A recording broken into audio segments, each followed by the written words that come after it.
शुरू करते हैं ब्रेकिंग 2020 की खबरें। आध्यात्मिक गुरु भय्यूजी महाराज की खुदकुशी मामले में सियासत शुरू हो गई है। खुदकुशी पर कांग्रेस ने सियासी साजिश का आरोप लगाया है। कांग्रेस के मुताबिक भय्यूजी पर सीएम शिवराज सिंह चौहान और बीजेपी ने दबाव डाला था। मुख्यमंत्री और बीजेपी उनके ऊपर दबाव डाल रही थी कि आप सुविधाएं भी लें और हमारे लिए काम करें, लेकिन उन्होंने इनकार कर दिया था। वो मानसिक दबाव में बहुत थे। भय्यूजी की पहली पत्नी के रिश्तेदार और वकील ने भी मामले में जांच की मांग की है और कहा है कि भय्यूजी खुदकुशी नहीं कर सकते। वहीं बीजेपी ने कांग्रेस के बयान की निंदा की है और कहा कि ये वक्त ऐसी बातों की बजाय परिवार को सांत्वना देने का है। सुसाइड नोट निकल के आया है, उसमें कोई तनाव का कारण है जो निश्चित रूप से देखा जाएगा और इसलिए अभी तो फिलहाल तो आत्मा की शांति की कामना करते हैं। आध्यात्मिक गुरु भय्यूजी महाराज ने मंगलवार को इंदौर में खुदकुशी कर ली। इंदौर पुलिस के मुताबिक भय्यूजी ने खुद को गोली मारी। भय्यूजी का एक सुसाइड नोट भी मिला है, जिसमें उन्होंने खुदकुशी की वजह तनाव को बताया है। जो प्रथम दृष्टया जो उसमें उपलब्ध जो डॉक्यूमेंट्स मिले हैं, जो सुसाइड नोट मिला है, उसमें तनाव का बताया गया है, लेकिन तनाव का कारण क्या था इस बात का उसमें खुलासा नहीं है। भय्यूजी महाराज ने अपने सुसाइड नोट में तनाव का जिक्र तो किया, लेकिन खुदकुशी की वजहों को लेकर तमाम तरह की अटकलें लगाई जा रही हैं। खबरों के मुताबिक भय्यूजी महाराज की खुदकुशी के पीछे पारिवारिक कलह को वजह बताया गया है। भय्यूजी महाराज की दूसरी पत्नी और पहली पत्नी की बेटी के बीच संबंध ठीक नहीं थे और भय्यूजी इसी को लेकर तनाव में थे।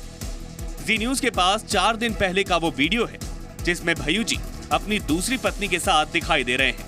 ये वीडियो भय्यूजी की दूसरी पत्नी के जन्मदिन का है, जिसमें उनकी बेटी शरीक नहीं हुई थी। भय्यूजी मूल रूप से मध्य प्रदेश के शाजापुर जिले के रहने वाले हैं, जहां के शुजालपुर में उनका पैतृक आवास भी है। भय्यूजी के परिवार के सदस्य आज भी वहीं रहते हैं। परिवार वालों के मुताबिक गांव में भय्यूजी का नया मकान बन रहा था, जहां वो जल्दी ही आने वाले थे। चर्चा तो मेरी होती रहती थी बचपन में, उनके आना जाना, बड़ा में घर आते थे, मिसेस भाभी करके पुकारते थे, सब काम करते थे, ऐसी बात नहीं। भय्यूजी महाराज अपने पैतृक गांव के आसपास भी ट्रस्ट के जरिए लोगों की भलाई का काम करते थे। दिल्ली के एम्स में भर्ती पूर्व प्रधानमंत्री अटल बिहारी वाजपेयी की सेहत अब बेहतर है। दिल्ली के all India institute of medical sciences में भर्ती पूर्व प्रधानमंत्री अटल बिहारी वाजपेयी की हालत में थोड़ा सुधार हुआ है। अटल जी को अगले 2 से 3 दिनों तक अस्पताल में रहना पड़ सकता है। अस्पताल ने कहा है कि अटल जी पर दवाओं का असर हो रहा है और इन्फेक्शन खत्म होने तक उन्हें अस्पताल में ही रखा जाएगा। एम्स के डायरेक्टर रणदीप गुलेरिया के नेतृत्व में डॉक्टरों की टीम उनका इलाज कर रही है। अटल जी से मिलने के लिए मंगलवार को भी कई बड़े नेता एम्स पहुंचे। इनमें पूर्व प्रधानमंत्री मनमोहन सिंह, एच.डी. देवेगौड़ा, आरएसएस प्रमुख मोहन भागवत और केंद्रीय मंत्री अनंत गीते शामिल हैं।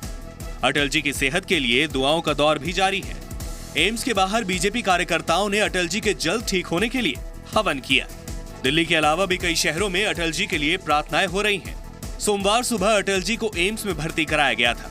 शाम को उन्हें देखने के लिए पीएम नरेंद्र मोदी खुद अस्पताल पहुंचे थे। पीएम करीब 50 मिनट तक एम्स में रहे। इस दौरान उन्होंने वाजपेयी के परिवार के सदस्यों और डॉक्टर से उनकी सेहत के बारे में जानकारी ली।